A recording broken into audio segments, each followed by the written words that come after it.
Welcome back. आज हमारा topic है क्लास।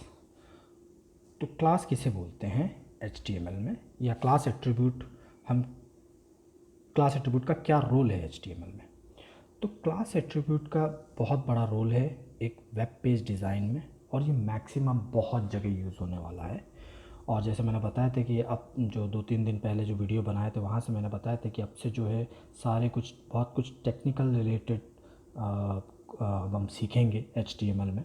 ठीक है, तो अब थोड़ा सा चीज़ें जो है थोड़ा सा मैसी होगा, थोड़ा सा टेक्निकल होगा, तो आपको समझना बहुत ज़रूरी है ये सब, क्योंकि ये सब जो मैं बता रहा हूँ पिछले 2 दिन पहले की से वीडियो से, वो सब आप बहुत ज़्यादा यूज़ करने वाले हैं आपके वेब पेज में, या वेब पेज डिज़ाइन करने में, या वेब डेवलपिंग करने में। तो क्लास एट्रीब्यूट का मतलब क्या होता है? क्लास एट्रीब्यूट में हम एक वैल्यू देते हैं, जो वैल्यू को हम बोलते हैं क्लास। ठीक है, और वैल्यू कुछ भी हो सकता है। जैसे हम एट्रीब्यूट देते हैं उसकी वैल्यू होती है, सेम इसी तरीके से जो एट्रीब्यूट का नाम है वो है क्लास, और उसकी कुछ भी आप वैल्यू दे सकते हो। अब क्लास का एक्चुअली मतलब क्या होता है? क्लास क्या करता है, ये जितने भी एलिमेंट हैं आपके, उसको इक्वल स्टाइल देता है।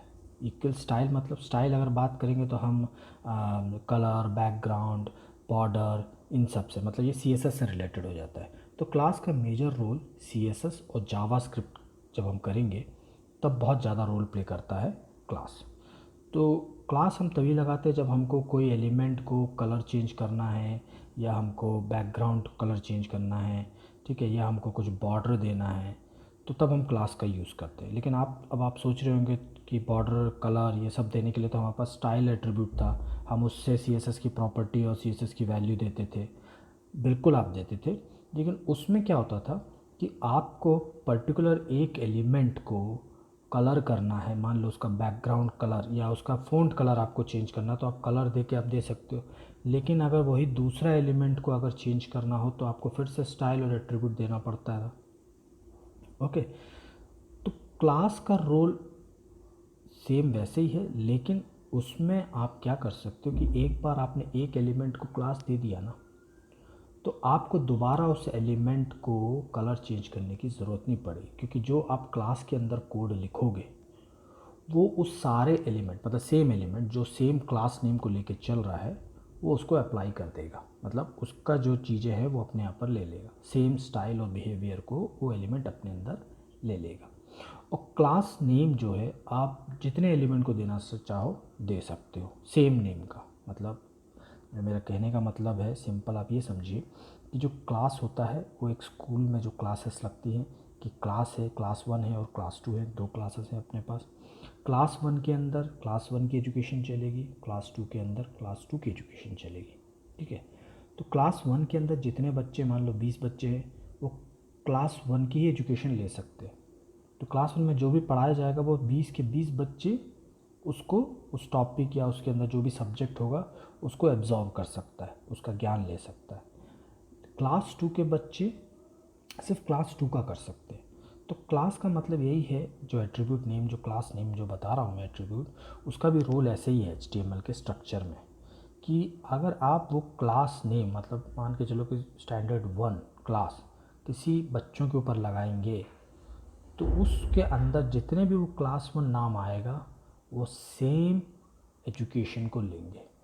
ठीक है, फॉर एग्ज़ाम्पल अपन चलते हैं अपने विजुअल स्टूडियो कोड पे, एक HTML पेज बनाते हैं। यहाँ पे मैं यहाँ पे क्लास दे देता हूँ, क्योंकि मैं class.html कर रहा हूँ, और मैं यहाँ पे पेज को एंटर किया और मेरा क्लास बन गया। मैं इमेज के इसको क्लोज़ कर देता हूँ, इसको मिनिमाइज़ कर देता हूँ, और शिफ्ट के साथ 1 दबा के एमिट लगा देता हूँ बॉयलर प्लेट का।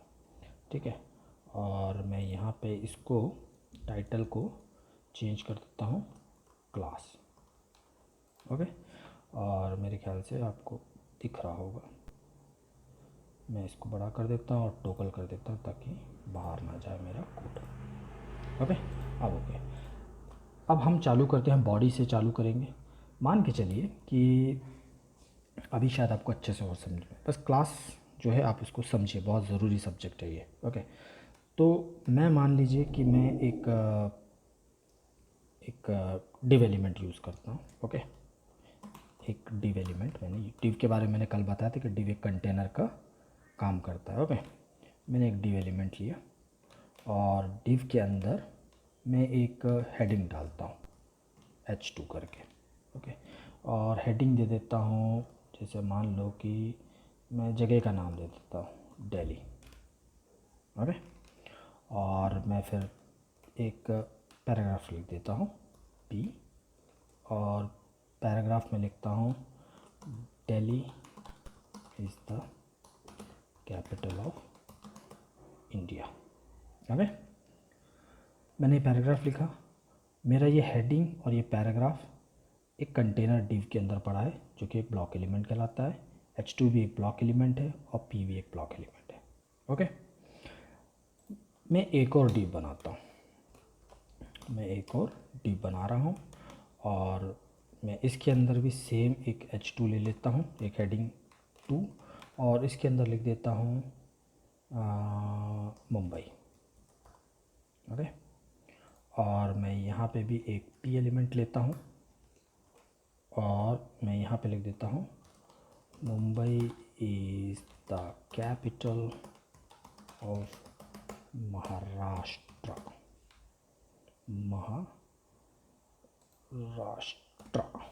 ओके, और मैं एक और div एलिमेंट ले लेता हूँ,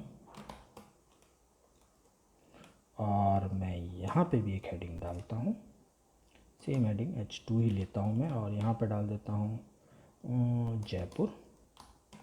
ओके, जयपुर ले लेता हूँ, मैं इसको कैपिटल कर देता हूँ J को, ताकि अच्छा दिखे। ओके, और मैं इसके अंदर भी एक पैराग्राफ डाल देता हूँ और लिख देता हूँ इसमें कि Jaipur is the capital of Rajasthan. J को बड़ा कर देता हूँ। परफेक्ट, अभी ठीक है। तो मैंने यहाँ क्या किया, यहाँ पे मैं एक स्ट्रक्चर तैयार कर रहा हूँ। स्ट्रक्चर ये है कि मैं एक वेब पेज में अपना कैपिटल ऑफ इंडिया और कैपिटल ऑफ स्टेट के बारे में बता रहा हूँ। तो मैंने एक उसको कंटेनर लिया है, ताकि मैं इसको अलग अलग सेक्शन में शो कर सकूँ। तो div एक कंटेनर है, और मैंने उसके अंदर हेडिंग 2 लिया है दिल्ली, और उसमें पैराग्राफ लिखा है Delhi is the capital of India. उसके बाद एक और div लिया है, उसके अंदर भी मैंने कुछ कंटेंट डाला, हेडिंग और पैराग्राफ। फिर एक तीसरा div एलिमेंट लिया है, कंटेनर लिया है, जिसमें मैंने जयपुर हेडिंग में लिया है और उसके बारे में पैराग्राफ में लिया है। ओके, तो अब अगर मैं चाहता हूँ कि भाई मेरा H2 या मेरा ये जो कंटेनर है div1, div2 और div3, मैं चाहता हूँ कि मैं इसमें एक बैकग्राउंड कलर दूँ, और मैं इसके कंटेंट को वाइट करूँ, जो भी इसके अंदर कंटेंट पड़ा है। ठीक है, और मैं चाहता हूँ कि भाई ये जो अभी मैं अगर इसको सेव करूँ और मैं इसको पोर्ट को डिस्पोज कर देता हूँ, फिर से गो लाइव करता हूँ, तो अभी मेरा कुछ इस तरीके से दिखेगा। अभी इस तरीके से दिख रहा है। ओके, क्योंकि आपको पता है कि ब्लॉक एलिमेंट है हेडिंग, तो ये पूरी जगह लेता है, ये भी पूरी जगह लेता है, और कंटेनर जिसके अंदर पड़ा है ये दो कंटेंट, वो भी पूरी जगह लेता है। तो मैं चाहता हूँ कि भाई मैं पूरी जगह ना लेके आधी जगह पे कंटेनर कर दूँ, मतलब कंटेनर का साइज़ को छोटा कर दूँ। तो वो मैं CSS के थ्रू कर सकता हूँ। तो कंटेनर div का यही रीज़न होता है कि हम इसको लगाते हैं कि हम अपने वेब पेज में कहीं भी उसको रख सकते हैं, छोटा छोटा कंटेंट बना के, कंटेनर बना के, फ्रेम बना के। ठीक है, तो अभी ये इधर से लेके इधर तक पूरा फ्रेम है कंटेनर मेरा, मैंने कल आपको बताया था। तो ये मेरा तो हो गया, इतने कोड का दिख रहा है आपको। मैं चाहता हूँ कि मेरे div एलिमेंट के बैकग्राउंड कलर और जो कंटेंट जो लिखा हुआ अंदर, ये अभी तो है ब्लैक में, मैं इसको वाइट करना चाहता हूँ। बैकग्राउंड कलर कुछ भी नहीं है तीनों में। तो मैं क्या करूँगा, जैसे पहले करता था कि मैं स्टाइल दूंगा, स्टाइल एट्रीब्यूट लगाऊंगा, उसके बाद मैं डबल इन्वर्टर कोमा के अंदर बैकग्राउंड कलर दूंगा, है ना, ऐसे ही करते थे अपन। और मैंने मान लो यहाँ पे ब्लैक दे देता हूँ। ओके, और दूसरा जो है कंटेंट को वाइट करने के लिए मैं कलर दे देता हूँ, और कलर कर देता हूँ कुछ ये वाला ले लेता हूँ, ब्लैचिंडा एलमोंट। ओके, तो अगर मैं ऐसा करता हूँ तो मेरा सिर्फ ये वाला एरिया ही कलर हुआ है, बैकग्राउंड कलर इसका हुआ है, फ़ॉन्ट का कलर भी चेंज हो गया है, ब्लैक वाइट कर दिया है। क्योंकि मैंने डिव एलिमेंट के कलर को चेंज किया है तो उसके अंदर के सारे कंटेंट का कलर चेंज होगा, फ़ॉन्ट का कलर। ठीक है, कलर मतलब फ़ॉन्ट कलर, बैकग्राउंड कलर मतलब पीछे का कलर।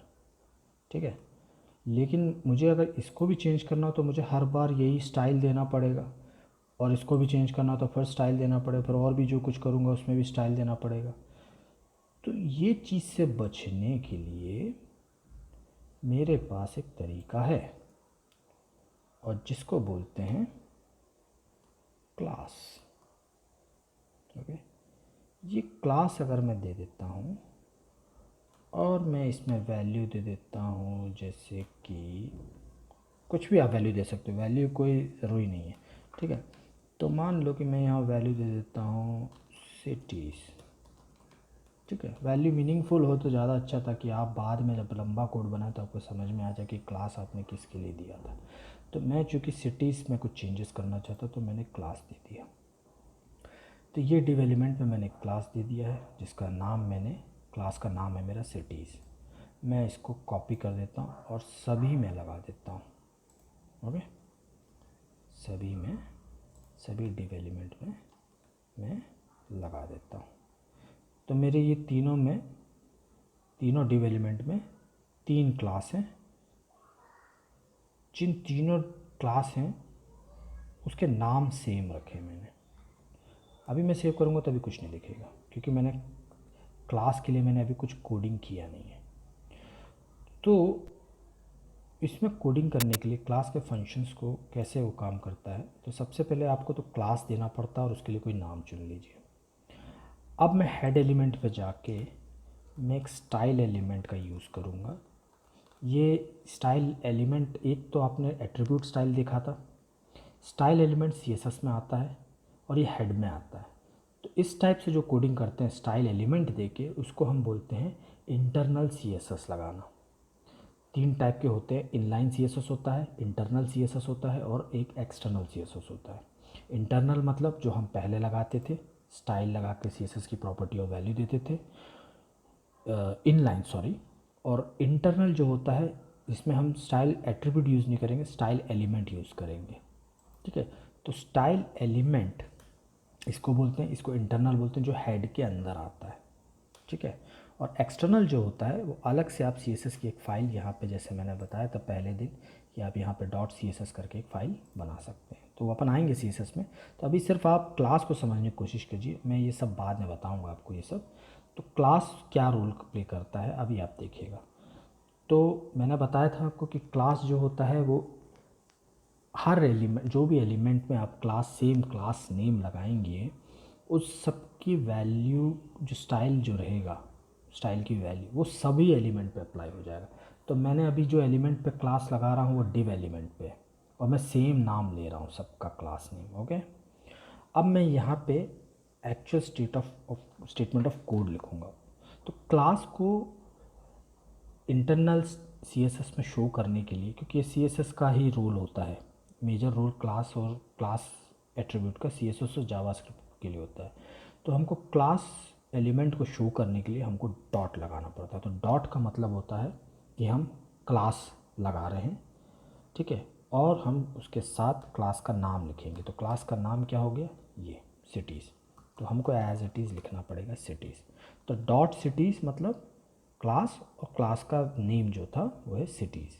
ठीक है, तो डॉट से हम क्लास को दर्शाते हैं HTML में, वेब डेवलपमेंट में। ओके, उसके बाद हमको एक कर्ली ब्रैकेट ओपन करना पड़ेगा, इस टाइप का ब्रैकेट।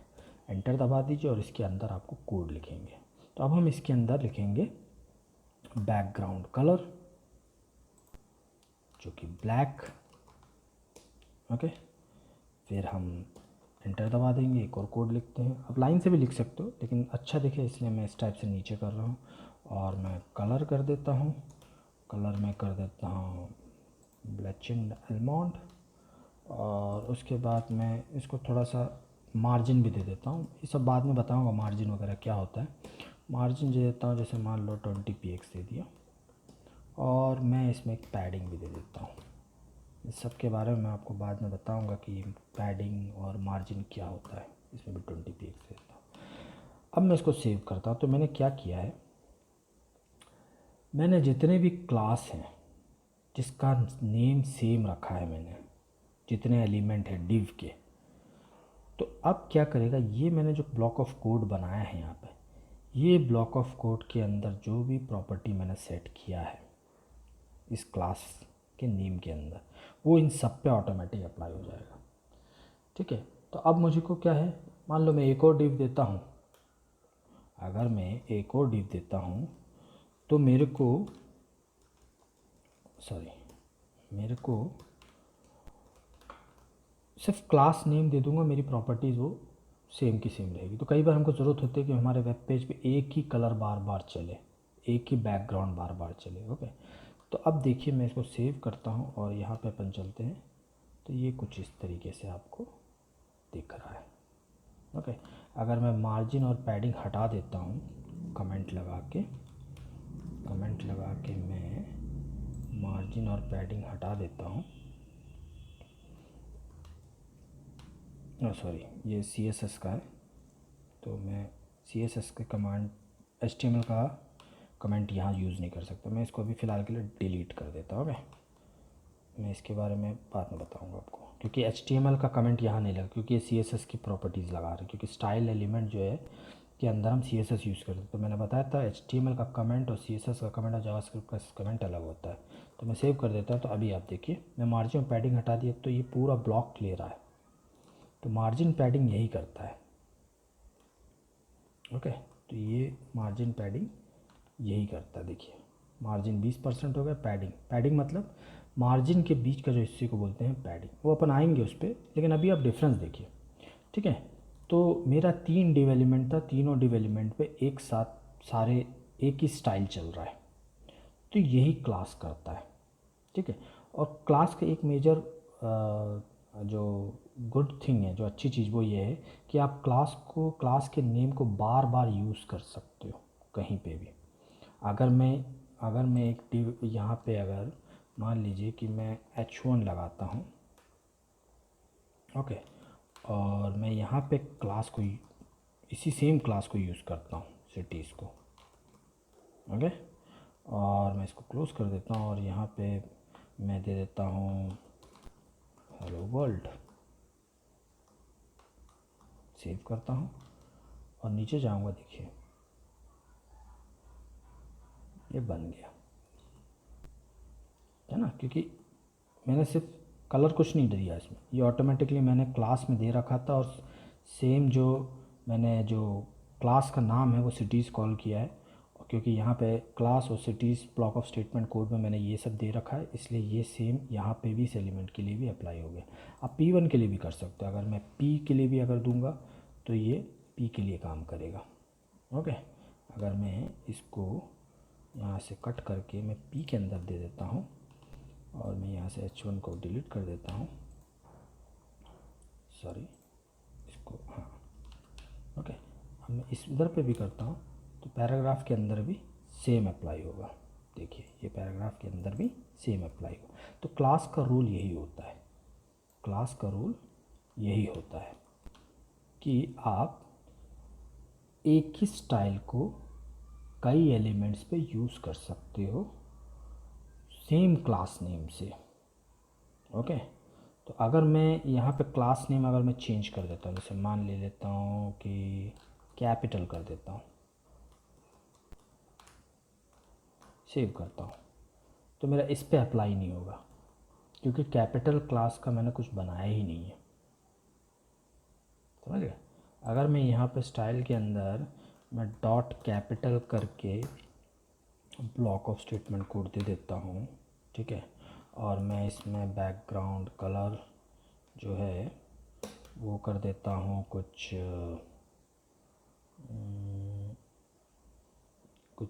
ये वाला कर देता हूँ। ओके, और मैं इसमें कलर जो दे देता हूँ वो दे देता हूँ ब्लैक ही दे देता हूँ। ठीक है, और मैं मार्जिन और पैडिंग 20px ही रखता हूँ। आप इस चीज़ को लेकर कंफ्यूज मत होइए कि मार्जिन पैडिंग क्या होता है, क्योंकि ये अभी आपको समझने के लिए नहीं है। अभी आप सिर्फ क्लास को समझिए कि क्लास में होता क्या है, क्योंकि क्लास समझने के लिए मुझे CSS यूज़ करना पड़ेगा, तो मैं इसलिए इसको कर रहा हूँ। अब मैं सेव कर देता हूँ। ओके, तो देखिए, क्योंकि मेरा ये जो div एलिमेंट है पहला वाला, इससे मैंने क्लास दूसरा दिया है, कैपिटल नाम दिया है। कैपिटल नाम का जो स्टाइल है वो सिर्फ इसमें यूज़ होगा। अब मैं अगर मान लो कि जयपुर में यही स्टाइल देना चाहता हूँ तो मैं जयपुर में दे सकता हूँ, तो ये जयपुर में अप्लाई हो गया यही स्टाइल। तो ये होता है क्लास। अब आपको ये स्टाइल आपने बना के पहले से रख लिया, और अब आपको जिसमें भी ये स्टाइल को यूज़ करना है, बस आपको क्लास को कॉल करना है, वो उस एलिमेंट पे अप्लाई हो जाएगा। जितने एलिमेंट पे आप चाहो तो आप यूज़ कर सकते हो। तो ये फ़ायदा है आपका इसका, क्या कहते हैं, क्लास का। ओके, तो मेरे ख्याल से क्लास आपको समझ में आ गया होगा। क्लास का मतलब होता है कि एक ही स्टाइल को डिफरेंट एलिमेंट्स या सेम एलिमेंट्स पे देना चाहते हैं तो आप इस स्टाइल से इस क्लास एट्रीब्यूट्स के वैल्यू से दे सकते हैं। ओके, तो ये था क्लास के बारे में। अब क्लास एट्रीब्यूट इनलाइन में भी यूज़ हो सकता है। इनलाइन में कैसे यूज़ होगा वो मैं बता देता हूँ। तो अपन यहाँ पे एक क्लास क्रिएट करते हैं। ठीक है, तो अपन इसमें अपन सिंपल कुछ नहीं देते हैं, अपन इसमें देते हैं एक H1 दे देते हैं। ठीक है, थोड़ा बड़ा दिखाने के लिए। और इसके अंदर क्या है, मैं दे देता हूँ कि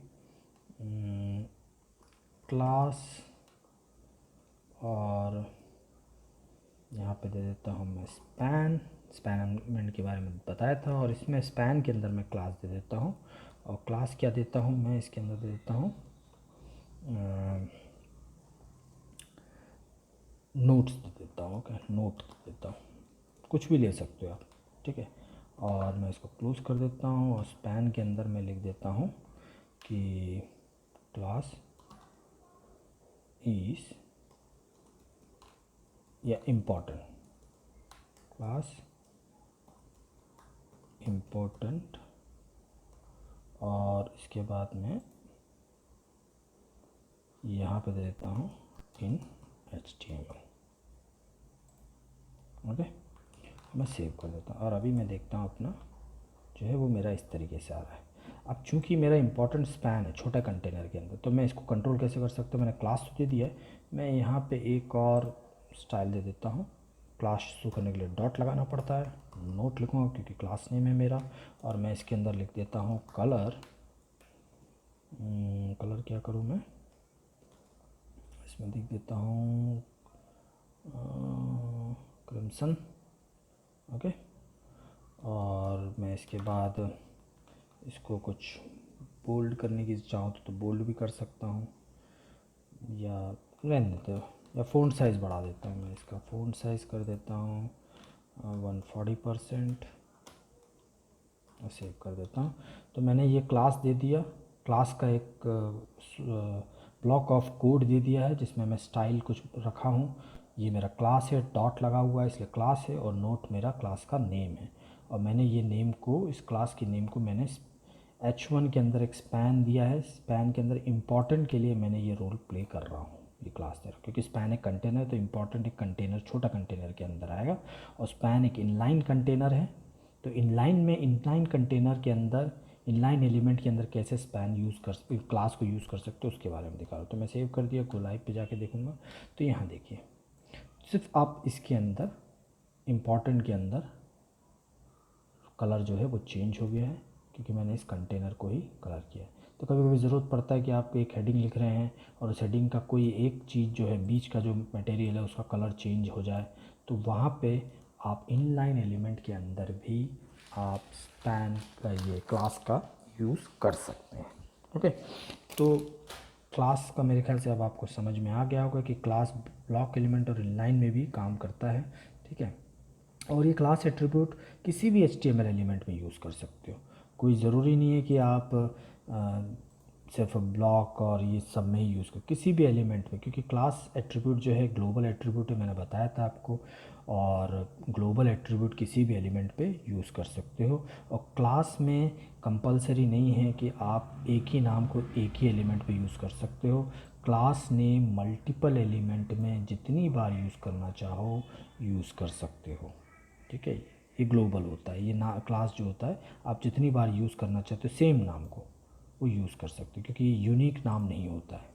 जैसे मैंने इसको यहाँ भी यूज़ किया, यहाँ भी यूज़ किया, सेम नाम है, मैं यूज़ कर सकता हूँ। ओके, तो आप स्पेसिफिक जो होता है, जो स्पेसिफिक क्लास है, उसको आपको लिखने का तरीका डॉट लगा के आपको क्लास का नाम लिखना पड़ेगा, और वो जो क्लास नेम होगा वो जहाँ जहाँ जिस एलिमेंट पे भी लगा होगा उसका स्टाइल वैसा हो जाएगा जैसे आपने ब्लॉक ऑफ कोड में दे के रखा हुआ है। तो मेरे ख्याल से आपको ये समझ में आ गया होगा। तो आप यहाँ पे चाहो तो आप बैकग्राउंड कलर जो है इसका चेंज कर सकते हो। अगर आपको बैकग्राउंड कलर कुछ सिटीज़ का अंदर का जो मैंने अभी ब्लैक दे के रखा है, अगर मैं इसको कुछ और कलर देना चाहूँ तो वो भी दे सकता हूँ। जैसे कि मान लो कि मुझे कुछ पिंक कलर देना है तो मैं पिंक, बेबी पिंक भी दे सकता हूँ।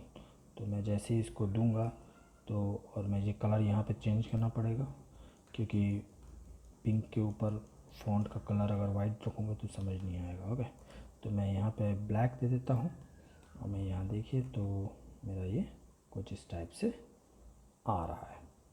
ओके, तो ये क्लास का मेन फंक्शन होता है। तो इनलाइन में कैसे यूज़ होता है वो भी मैंने बता दिया आपको यहाँ पे जो स्पैन में लगा के, ठीक है। अब मान लीजिए कि मेरे को क्या करना है कि मेरे को एक मल्टीपल अगर क्लास देना हो, क्लास का नाम मल्टीपल देना, मतलब मेरे को डिव के अंदर तो मेरा सब चेंज हो रहा है, और डिव के अंदर मेरा बैकग्राउंड कलर चेंज हो रहा है, फ़ॉन्ट भी मैंने दे दिया तो मेरा ब्लैक हो रहा है। मैं चाहता हूँ कि ब्लैक ना हो, दूसरा कलर हो, ठीक है। या मैं चाहता हूँ कि मैं इसी एलिमेंट के अंदर, डिव के अंदर, मैं इसको सेंटर में लाना चाहता हूँ ये डेली को, तो वो आप दे सकते, वो कैसे कर सकते हैं, वो मल्टीपल क्लास से, मतलब जो भी मेरा इसके अंदर जो भी चीज़ आ रहा है वो सेंटर में आ जाए। तो ये तो आपका एक क्लास हो गया, ठीक है।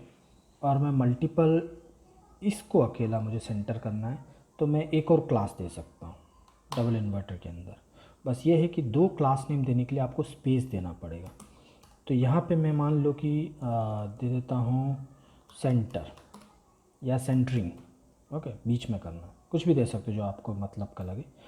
मैं चाहता हूँ कि भाई मेरा ये वाला जो डिव एलिमेंट है इसमें नहीं, इसमें किसी में नहीं, सेंटरिंग जो है मेरा इस वाला एलिमेंट का जितना भी चीज़ है वो सेंटर में आ जाए।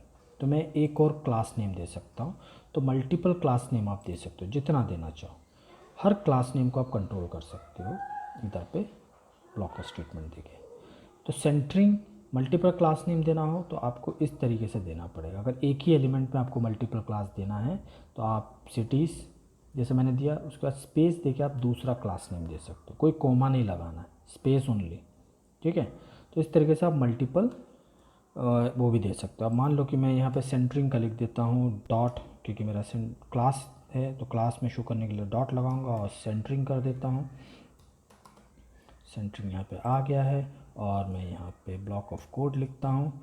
और ब्लॉक ऑफ कोड में मान लो कि मुझे फ़ॉन्ट जो है, जो मेरा एलिमेंट जो पड़ा है वो सारे के सारे सेंटर में आ जाए। तो मैं यहाँ पे एक प्रॉपर्टी यूज़ कर सकता हूँ CSS का, वो है टेक्स्ट अलाइन, और मैं इसको सेंटर कर देता हूँ और सेव करूँगा। क्योंकि मैंने सेंटर जो क्लास नेम है वो सिर्फ डिव पहले वाले को लिया है तो सिर्फ उसी पे अप्लाई होगा। ये देखिए ये सेंटर पे आ गया है। तो आप जितनी बार मल्टीपल वो करना चाहो वो कर सकते हो। अगर मैं यहाँ पे भी ले लेता हूँ सेंटरिंग तो मैं यहाँ पे भी स्पेस दे के इस एलिमेंट को यूज़ कर सकता हूँ। यहाँ पे देना चाहूँ डिव 3 पे तो मैं यहाँ पे भी वो क्लास नेम की वैल्यू को स्पेस दे के एक और क्लास नेम यहाँ पे डाल सकता हूँ। तो ये मेरा सब कुछ जो है सेंटर में आ गया। तो आप क्लास मल्टीपल नेम भी दे सकते हो, वैल्यू दे सकते हो, ये मेरा कहने का मतलब है। तो मल्टीपल क्लास देने के लिए, क्लासेस देने के लिए आपको स्पेस दे के दूसरा क्लास नेम आप दे सकते हो, और इसके अंदर जो भी आप ब्लॉक ऑफ स्टेटमेंट दोगे CSS का वो उस पर अप्लाई होगा। मान लो आपको इस पे करवाना है, इस पे नहीं करवाना है, तो आप मल्टीपल क्लास नेम देके भी कर सकते हो। ठीक है, तो ये क्लास का तरीका है। ठीक है, और हर जितने भी टैग हैं, ऐसा नहीं है कि सिर्फ ये क्लास जो है सिर्फ यही शेयर कर सकता है। अगर मैं इसमें और दूसरा भी कुछ और चेंज करना चाहता हूँ, मान लो मुझे इसमें कुछ करना है, तो इसमें भी आप चेंज कर सकते हो। अगर मान लो मुझे इसको लेफ़्ट में ही दिखाना है, तो मैं इसमें भी एक क्लास दे दूँ, और मान लो कि मैं क्लास दे देता हूँ लेफ़्ट। ओके, और मैं इसको सेव कर देता हूँ, और मैं यहाँ पे एक कोड लिख देता हूँ डॉट लेफ़्ट, मेरा क्लास नेम है, और मैं यहाँ पे दे देता हूँ टेक्स्ट अलाइन। ओके, और मैं यहाँ देता हूँ लेफ़्ट। ओके, और अभी आप देखेंगे तो मेरा पी वाला एलिमेंट है वो लेफ़्ट में चला गया है, क्योंकि मैंने यहाँ पे क्लास दी है। तो ये ऊपर से नीचे रीड करता है। पहले तो उसने इसको रीड किया ब्राउज़र के इंटरप्रेटर ने, इसने बोला, देखा कि भाई इसने पूरे को सेंटरिंग क्लास यूज़ कर रहा है, तो सेंटर कर दो इसको। लेकिन जैसे ही वो मेरे पी एलिमेंट पे आप पे रीड करेगा, तो यहाँ पे भी उसको क्लास मिल रहा है, वो लेफ़्ट देख रहा है, लेफ़्ट क्लास नेम कॉल कर रहा है। तो लेफ़्ट बोल रहा है भैया कि टेक्स्ट अलाइन लेफ़्ट कर दो, उसकी वैल्यू ये है प्रॉपर्टी की। तो इसने ओवरराइड कर दिया डिव क्लास का सेंटरिंग को, ओवरराइड कर दिया पी एलिमेंट का, पी एलिमेंट पे। ओके, तो ये लेफ़्ट हो गया। तो इस तरीके से भी आप उसी टैग में भी आप यूज, मतलब डिफरेंट टैग में भी यूज़ कर सकते हो। तो ज़रूरी नहीं है कि आप एक ही बार लगा सकते हो, जहाँ आप क्लास लगाना चाहें लगा सकते हो। ठीक है, तो मेरे ख्याल से आपको समझ में आ गया होगा कि क्लास क्या होता है, और मैंने अच्छे से हर जगह पे आपको बता दिया। तो क्लास मेजरली ऐसे जगहों पे यूज़ होता है जब आपको बहुत सारे कंटेंट्स को कंट्रोल करना हो, और एक ही ब्लॉक ऑफ कोड लिखना है, और एक ही स्टाइल आपके सारे एलिमेंट पे यूज़ हो सके, तब आपका क्लास बहुत महत्वपूर्ण रोल प्ले करता है। और क्लास आने वाले वेब डिज़ाइनिंग जो भी हम करेंगे या आप भी करेंगे, क्लास का यूज़ होना ही होना है। एक तो क्लास एलिमेंट, क्लास एट्रीब्यूट, और एक आपका डिव, और एक आपका स्पैन। ये तीनों एलिमेंट का यूज़ मैक्सिमम होने वाला है। तो मेरे ख्याल से अब आपको समझ में आ गया होगा क्लास एट्रीब्यूट क्या करता है। अगर आपको इसमें कुछ भी कन्फ्यूजन है तो आप मेरे से पूछ सकते हैं, मेरे को कमेंट के द्वारा। और प्लीज़ आप प्रैक्टिस करते रहिए, जो भी मैं आपको सिखा रहा हूँ, समझा रहा हूँ ना, उसको आप प्लीज़ प्रैक्टिस करिए, क्योंकि ये सब बहुत टेक्निकल चीज़ें हैं। तो आप प्रैक्टिस करते जाइए, क्लास को किसी और में लगा के देखिए, किसी और टैग में यूज़ करके देखिए, किसी और एट्रीब्यूट के साथ लगा के देखिए, और देखिए कि क्या बन रहा है, क्या निकल रहा है। ओके, क्योंकि प्रैक्टिस ही आपको एक अच्छा कोडर बना सकता है, एक सॉफ्टवेयर डेवलपर बना सकता है। तो आप प्रैक्टिस करिए, और मैं चाहता हूँ कि आप प्लीज़ मेरे वीडियोस व्यूज़ करते हैं तो आप प्लीज़ उसको सब्सक्राइब ज़रूर करें, लाइक करें, और दूसरों को भी शेयर करें, ताकि वो भी एजुकेट हो सके। क्योंकि ये पूरा टोटली फ्री है ये एजुकेशन, आपको कोई इसके चार्जेस नहीं देने हैं, और मैं बहुत मेहनत से ये वीडियो बनाता हूँ। तो मैं चाहता हूँ कि आप सब्सक्राइब करें, ताकि हमारी एक कम्युनिटी बन सके, और मैं आगे जो जैसे ही हमारी चीज़ें ख़त्म होगी तो हम बड़े बड़े एप्लीकेशंस पे काम करेंगे, बड़े बड़े वेबसाइट्स अभी हम डिज़ाइन करने बताएंगे, ताकि आप पहले बेसिक समझ लें, एडवांस समझ लें, उसके बाद हम वो सब चीज़ें अपन practically on screen, on video मैं आपको बना के दिखाऊंगा। जैसे आपका नेटफ्लिक्स है, फेसबुक है, ये साइटें हम अपनी खुद की बना के दिखाएंगे। नेटफ्लिक्स हमारा खुद का हम बना के दिखाएंगे, from scratch to advance level तक। तो प्लीज़ मैं चाह रहा हूँ आप लोग जो भी मेरी वीडियो देखते हैं, एक तो उसको पूरा देखिए। अगर ये कंटेंट आपका काम का है तो हो सकता है आपको शुरू में कुछ समझ में नहीं आया, लेकिन बीच में आते से आपको बहुत कुछ इंपॉर्टेंट चीज़ें समझ में आ सकती है। तो प्लीज़ डू सब्सक्राइब। ओके, और अपना ख्याल रखिए, और जितना हो सके इसको शेयर कीजिए, और कुछ कन्फ्यूजन हो तो मेरे को नीचे कमेंट में आप बता सकते हैं। तो मिलते हैं कल की वीडियो के लिए अब। ओके, अपना ख्याल रखिए, टेक केयर, बाय बाय।